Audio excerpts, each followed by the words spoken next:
نحمدہ و نصلی علی رسول الکریم اما بعد اعوذ باللہ من الشیطان الرجیم بسم اللہ الرحمن الرحیم والذی نزل من السماء ماء بقدر فانشرنا به بلدة میتا کذالک تخرجون والذی خلق الازواج كلها وجعل لكم من الفلك والانعام ما ترکبون لتستووا على ظهوره ثم تذكروا نعمت ربكم اذا استويتم عليه وتقولوا سبحان الذي سخر لنا هذا وما كنا له مقرنين وإنا إلى ربنا لمنقلبون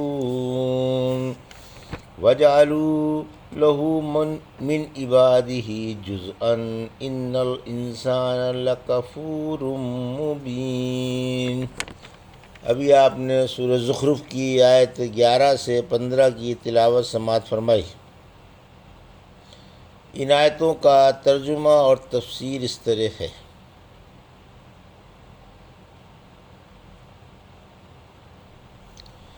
جس نے آسمان سے ایک اندازے سے پانی برسایا، پھر ہم نے اس سے مردہ علاقہ جلا دیا،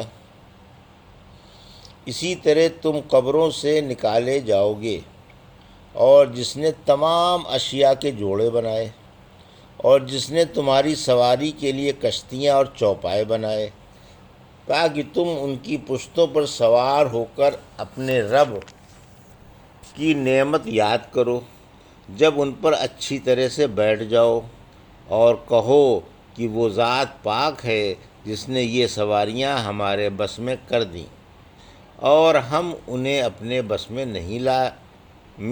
لا نہیں سکتے تھے۔ بلا شبہ ہم اپنے پروردگار ہی کی طرف لوٹ کر جائیں گے۔ یہ تھا ترجمہ سورہ زخرف کی آیت 11 سے 14 کا تفسیر۔ آیت 11، زندگی بعد الموت کی دلیل۔ اسی کی یہ جلیل الشان نعمت ہے کہ وہ ایک اندازے کے ساتھ مے برساتا ہے کہ زراعت کو فائدہ پہنچے، باغات لہلہائیں، پھر یہ پھلوں کی دولت سے مالا مال ہو جاتے ہیں۔ پھر یہ میٹھا پانی نہ صرف تمہارے پینے میں آتا ہے بلکہ تمہارے جانور بھی سیراب ہوتے ہیں۔ اسی بارش سے اجڑی ہوئی زمین سرسبز و شاداب بن جاتی ہے، خشکی کا ڈیرا لد جاتا ہے، سبزی سے جنگل لہلہا اٹھتے ہیں۔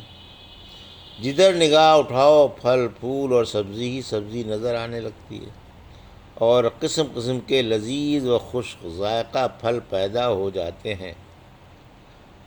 نادانو، زندگی بعد الموت کے منکرو، تم بھی ایک دن اپنی اپنی قبروں سے اسی طرح زندہ کر دیے جاؤ گے۔ بارش سے زمین کی آبادی تمہاری زندگی بعد الموت کی بڑی زبردست اور ٹھوس دلیل ہے۔ اللہ نے ہر چیز کے جوڑے پیدا کیے، اللہ نے ہر چیز کے جوڑے بنائے۔ یہ دنیا بھر کی نعمتیں اسی کی پیدا کی ہوئی ہیں۔ یہ مختلف قسم کے جانور اسی نے تمہارے فائدے کے لیے پیدا کیے۔ اسی نے سمندری سفر کے لیے کشتیاں اور جہاز، فضائی سفر کے لیے طیارے اور خشکی کے سفر کے لیے جانور بنائے۔ کچھ جانور تمہاری غذائیں ہیں، بعض کا دودھ پیتے ہو اور بعض سواری کے کام آتے ہیں، تمہارا سامان اٹھا کر لے جاتے ہیں اور تم ان پر سوار ہو کر لمبے لمبے سفر طے کرتے ہو۔ آیت 13، سواری کی دعا۔ تمہارا فرض ہے کہ جب ان پر چڑھو اور جم کر بیٹھ جاؤ تو اپنے رب کی نعمتوں کا شکر ادا کرو کہ اس نے کیسے کیسے مہیب و طاقتور جانور اور سواریاں تمہاری فرما بردار بنا دیں، اور یہ دعا پڑھو کہ جس نے ان سواریوں کو ہمارے بس میں کر دیا وہ پاک ہے، اگر وہ انہیں ہمارے بس میں نہ کرتا تو ہماری کیا طاقت تھی کہ انہیں زیر کر سکتے۔ علی رضی اللہ عنہ جس وقت سوار ہونے لگے تو رکاب میں پاؤں رکھتے ہی فرمایا بسم اللہ، پھر جب اچھی طرح بیٹھ گئے تو فرمایا الحمدللہ، سبحان الذی سخر لنا ھذا وما كنا له مقرنین وإنا إلی ربنا لمنقلبون، پھر تین بار الحمدللہ اور اللہ اکبر فرمایا، یا پھر سبحانک لا الہ الا انت قد ظلمت نفسی فاغفر لی پڑھ کر ہنسنے لگے۔ میں نے پوچھا امیر المومنین ہنسی کا کیا موقع ہے؟ فرمایا میں نے بھی رسول اللہ صلی اللہ علیہ وسلم سے یہی پوچھا تھا۔ آپ صلی اللہ علیہ وسلم نے جواب دیا کہ جب اللہ اپنے بندے کے منہ سے یہ کلمہ سنتا ہے کہ اے میرے رب مجھے بخش دے، تو وہ انتہائی خوش ہو کر فرماتا ہے کہ میرے بندے کو معلوم ہے کہ میرے سوا کوئی اور گناہ نہیں بخش سکتا۔ آپ صلی اللہ علیہ وسلم نے ابن عباس عنہ کو اپنے پیچھے سواری پر بٹھا لیا، پھر جب آپ صلی اللہ علیہ وسلم اچھی طرح سے بیٹھ گئے تو تین بار اللہ اکبر، الحمدللہ اور سبحان اللہ اور ایک مرتبہ لا الہ الا اللہ فرمایا، پھر اس پر چت لیٹنے کی حیت بنا کر ہنسنے لگے، اور ابن عباس عنہ کی طرف متوجہ ہو کر فرمایا کہ جو کوئی کسی سواری پر سوار ہو کر میری طرح کرے، اللہ اس کی طرف متوجہ ہو کر اسی طرح ہنس دیتا ہے جس طرح میں تمہاری طرف متوجہ ہو کر ہنس رہا تھا۔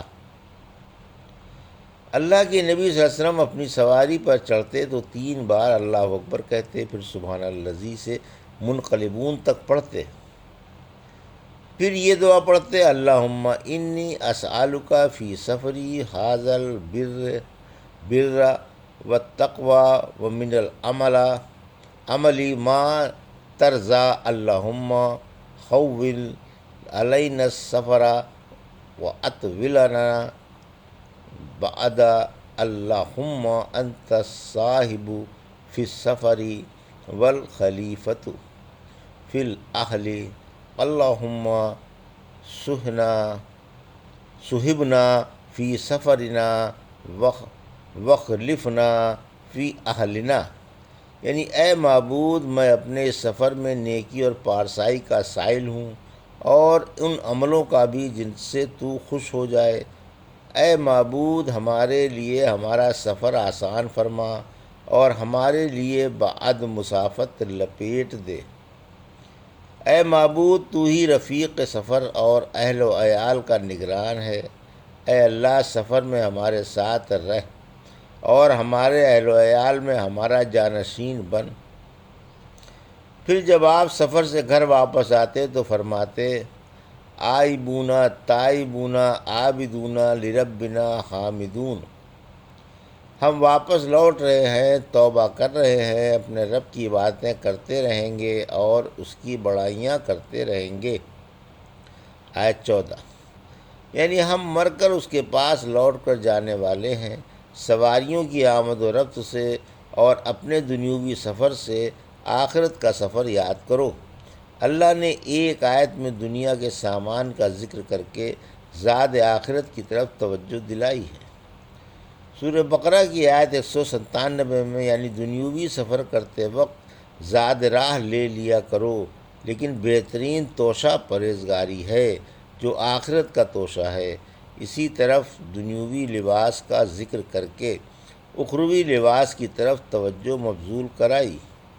سورہ اعراف کی آیت 26 نے فرمایا پرہیزگاری کا لباس بہترین اور افضل ترین لباس ہے۔